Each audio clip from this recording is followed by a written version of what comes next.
Alright, last time we solved. This time we'll verify using order of operation. The reason why we verify is to make sure that this left side equals this right side. And if it doesn't, we didn't solve properly. The first way we're going to verify is with decimals. So we're going to do 67 over 90 as a decimal. 67 divided by 90 equals 0.74 repeating. I'm going to put up here 0.74 repeating.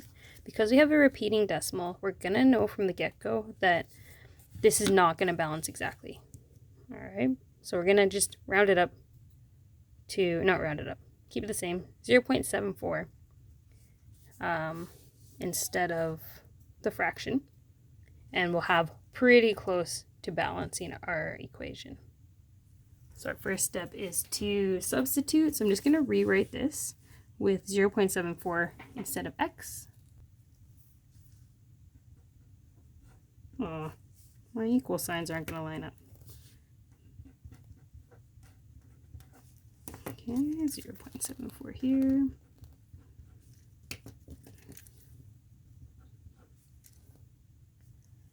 So we are verifying using order of operation. Order of operation is BEDMAS. The first thing on BEDMAS is brackets. We have a whole bunch of stuff happening in the brackets. So that would be our first step. And then looking at inside the brackets, our first operation is multiplication. Just going to circle those in the problem. Do the math. 6 times 0.74. 4.44. We'll do this one next. 20 times 0.74, 14.8. I'll fill in the rest of the equation. Alright, so I just wrote that in again. The next one we're going to look at inside the brackets again. We just did multiplication. Therefore, the next one is going to be addition, subtraction. I have addition on this side, subtraction on this side. I'm going to circle both operations just like that. And I'm going to circle, I'm going to do this one, and then I'm going to do this one. Again, I'm just going to put it in my calculator. 4.44 plus 5, 9.44. Whoa, I meant to do that in purple. Let's try and make that purple. I like to keep everything color coded. I'm going to do 14.8 minus 7, 7.8. Fill in the rest of the equation. All right. I will do order of operation again. Because I've decided to verify with decimals, I'm going to make these ones into decimals also. So let's do that. So the fractions are technically dividing, so we're going to do the division next. Oh, I didn't put my equal sign. So 2 divided by 3, 0.6 repeating. Again, we're not going to get a perfect answer with all of these repeating decimals, but we'll get close. 4 divided by 5, 0.8. Fill in the rest here. Order of operation. The final operation that we have left is multiplication. I'm just going to circle it anyways because I like to. Alright, so the first one, 0.67 times 9.44. You're going to get 6.3248, and that's going to equal 0.8, oops, too many decimals, 0.8 times 7.8, 6.24. And again, not perfect even a little bit, but that's kind of rough. Would this be good enough to verify?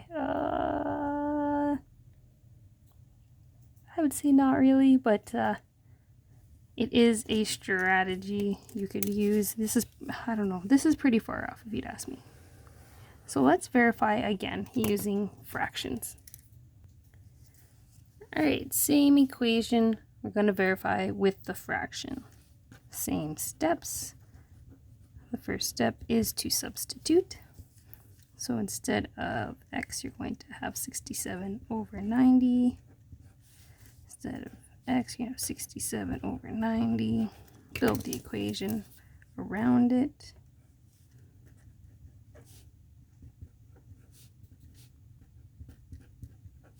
Oops. All right, missed the comma right there. Order of operation is the same. We're going to look within the brackets. And then within the brackets, look at that order of operation. And multiplication would happen first. Oops, so multiply that and multiply that. All right, I'm going to just punch that into a calculator again. 6 times 67 equals 402 over 90. I'm just going to leave it like that. I'm not going to make it reduced or anything. Just going to leave it as is. Rewriting the equation as I go. This time 20 times 67,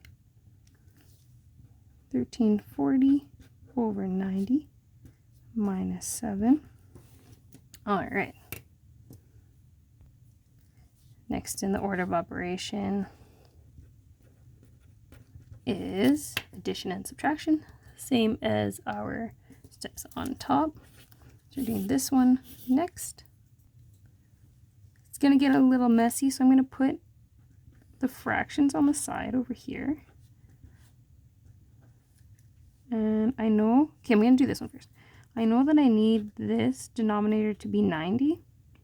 So I could reduce this one and then work it out after that. I wonder if I should do that. So looking at how huge it is, I am going to reduce it. I'm going to divide the top and the bottom by 6. And I'm going to get 67 over 15. Still adding that to 5 over 1. But now the lowest common denominator is 15. Smaller number for sure. So to make this 15, I multiply the top and the bottom by 15. 5 times 15 is 75. Just move this up. So this one's 75. This is 15.